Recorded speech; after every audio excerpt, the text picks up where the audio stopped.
وَأَقْبَلَ بَعْضُهُمْ عَلَى بَعْضٍ يَتَسَاءَلُونَ، اور متوجہ ہو جائیں گے بعض جنتی بعضوں کی طرف سوال کریں گے، پوچھیں گے، آپس میں بات چیت ہو رہی ہے. قالوا انا كنا قبل في اهلنا مشفقين، کہیں گے بے شک ہم اس سے پہلے اپنے اہل و عیال میں ڈرتے تھے قیامت کے دن سے کہ خدایا کیسے جنت جائیں گے. فمن اللہ علینا، پس اللہ تعالیٰ نے احسان کیا ہم پر، ووقانا، اور بچایا ہم کو عذاب السموم، عذاب گرم سے، اللہ عذاب شعلے دار سے. انا كنا من قبل ندعو، بے شک ہم اس سے پہلے ایک اللہ کو پکارتے تھے. انہو هو البر الرحیم، بے شک وہ احسان کرنے والا رحم کرنے والا ہے. چند سال ہوئے، 5-6 سال ہو گئے، دور تفسیر میں ایک بدعتی آیا، بڑا جو ہے نا رومال اس طرح، بدعتیوں کی عادت ہے تو رومال اس طرح ڈالتے ہیں، وہاں ٹہلتا رہا، تسبیح پڑھتا رہا الٹے ہاتھ میں لے کے. پھر وقفہ ہو گیا، میں چلا گیا، میرے پاس آیا، نہ سلام نہ کلام. مجھے کہتے ہیں کیا بکواس کرتے ہو؟ میں نے کہا قرآن پڑھاتا ہوں، بکواس کہاں کرتا ہوں؟ نہیں، یہ کوئی طریقہ نہیں پڑھانے کا. میں نے کہا کہ آپ کسی آیت پر انگلی رکھیں کہ اس کی تفسیر یا معنی غلط بیان ہوا ہے تو ٹھیک مان لیں گے. کہنے لگے نہیں اس طرح تو نہیں، میں کوئی پکڑ تو نہیں سکتا، لیکن یہ انداز ٹھیک نہیں ہے. میں نے کہا میرا کوئی انداز نہیں، قرآن کا انداز ہے. وہ موحدین کو جنتی کہہ رہا ہے، مشرک اور بدعتیوں کو کافر کہہ رہا ہے، اور ان کو دوزخ کی دھمکیاں دے رہا ہے. کچھ بات اس نے کی، کچھ میں نے کی. میں نے اس کو کہا کہ ابھی وقفہ ختم ہے، میں واپس جاتا ہوں، تم بیٹھ جاؤ، ایک نشست اور سن لو. اب میں 12:30-1 بجے آتا ہوں، پھر اور مزید باتیں کریں. اس نے کہا میں بیٹھتا ہوں. بیٹھ گیا. اس دن زاریات سے، جیسے آج سورۃ فتح سے شروع، زاریات سے وقفے کے بعد شروع ہو گئے. میں سوچ رہا تھا خدایا کوئی آیت درمیان میں لا جس سے یہ دوزخی مسلمان ہو جائے اور یہ جنت چلا جائے. پڑھاتے پڑھاتے درمیان میں بھول گیا اس کو. کافی صورتیں آئی. جب یہ آیت آئی نا تو میں سمجھ گیا کہ اب اس کی ہدایت اللہ کو مقدر ہے. انا كنا من قبل ندعو، جنتی جنت میں کہیں گے بے شک ہم اس سے پہلے ایک اللہ کو پکارتے تھے اور ایک اللہ سے مانگتے تھے. میں نے کہا دیکھو سارا اسلام جتنا ہے اسے مختصر کر کے آپ لوگوں کو کہتے ہیں کہ لا الہ الا اللہ پڑھ لو. مطلب تو یہ نہیں ہوتا کہ صرف لا الہ الا اللہ محمد رسول اللہ پڑھو اور قرآن کی صورتیں نہ مانو، جہاد اور حج نہیں. نہیں، یہ ایک مختصر نام ہے. دنیا کے اندر پورے اسلام کا نام کیا ہے کہ آپ لوگوں کو کہتے ہیں کہ یہ کلمہ شہادت مانتا ہے. مسلمان کے ناموں میں سے ایک نام ہے کلمہ گو، دا کلیمی رور، دا کلیمی مسلمان. تو میں نے کہا پورے اسلام کو مختصر کر کے دنیا میں اس سے بنا ہے لا الہ الا اللہ محمد الرسول اللہ. آخرت کی ساری نعمتیں جو ان کو ملی، ان ساری نعمتوں کا ایک خلاصہ اس اسلام کا وہ بتاتے ہیں کہ دنیا میں ہم ایک اللہ کو پکارتے تھے، نہ نبی کو، نہ ولی کو، نہ زندے کو، نہ مردے کو، نہ قریب نہ بعید، صرف ایک اللہ سے مانگتے تھے. تو میں نے کہا آیت سے ثابت ہے کہ ایک اللہ کو ایک اللہ سے مانگنا اور ایک اللہ کو پکارنا ایسا ضروری ہے جیسے لا الہ الا اللہ محمد رسول اللہ ضروری ہے.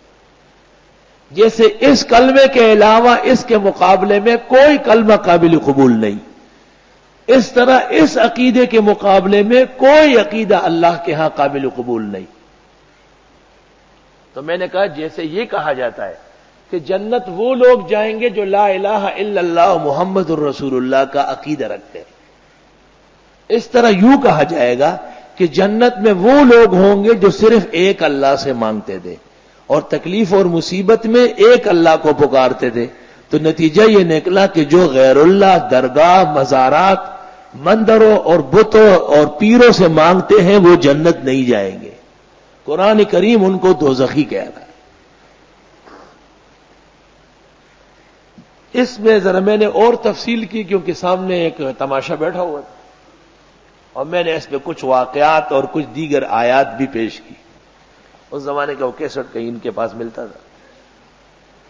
جب درس ختم ہوا میں چلا گیا تو اٹھا مجھے گلے ملا اور سر چوما. کہتا ہے نظریہ اپنی جگہ، خدا تعالیٰ نے آپ کو سمجھانے کا زبردست سلیقہ دیا اور واقعی ہمیں اپنے عقائد پر نظر ثانی کرنا چاہیے. میں نے کہا کیسے؟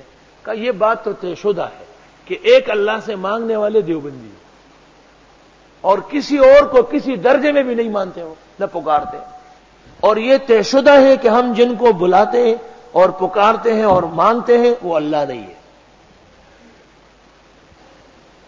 الحمدللہ آج وہ ایک موحدین کی مسجد کا امام و خطیب ہے. خدا تعالیٰ نے دوزخ کی بھڑکتی ہوئی آگ سے اس کو بچایا، نار سموم سے بچایا اس کو. اور یہ ہدایت اللہ کے پاس ہے.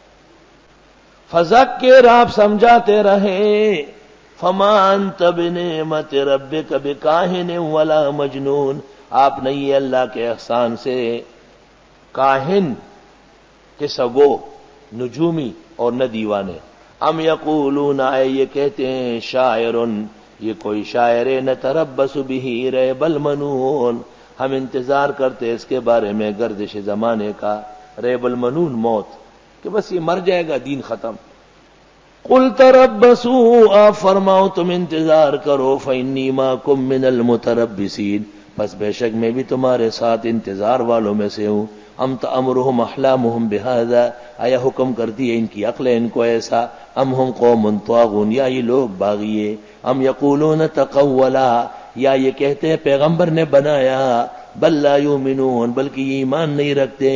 فلیاتوا بحدیث مثلہ، پس لے آئیے کلام اس جیسا، ان کانوا صادقین، اگر یہ سچے ہیں. ام خلقوا من غیر شیء، یا یہ پیدا کیا گیا کسی اور چیز سے، ام هم الخالقون، یا یہ خود پیدا کرنے والے، نہیں اللہ نے ان کو پیدا کیا. ام خلقوا السماوات والارض، یا انہوں نے پیدا کیا آسمان و زمین، بل لا یوقنون، بلکہ یقین نہیں رکھتے. ام عندهم خزائن ربک، یا ہے ان کے پاس خزانے تیرے رب کے، ام هم المسیطرون، یا یہ ہے داروغہ و ذمہ دار. ام لهم سلم یستمعون فی، یا ان کے پاس زینہ ہے جسے لگا کہ یہ اوپر کی باتیں سنے. فلیات مستمعون بسلطان مبین، آ جائے ان کا سننے والا دلیل غلبے کے ساتھ کہ اوپر کیا سنا. ام لہ البنات ولکم البنون، کیا خدا کے لیے بیٹیاں ہو تمہارے بیٹے. ام تسألہم اجرا، یا آپ مانگتے ہیں ان سے تبلیغ پر کوئی اجرت. فہم من مغرم مثقلون، پس یہ اس کے نیچے تلے دبے ہیں. بغرب، یہ اس کے تاوان سے لدے ہوئے. ام عندہم الغیب فہم یکتبون، یا ان کے پاس علم غیب ہے یہ اس سے لکھتے رہتے ہیں. ام یریدون کیدا، یا یہ چاہتے ہیں سازش. فالذین کفروا هم المکیدون، پس کافر سارے کے سارے سازشی ہوتے ہیں. سبحان اللہ، یہ قرآن کا فلسفہ. کافر تو ہوتے ہی سازشی،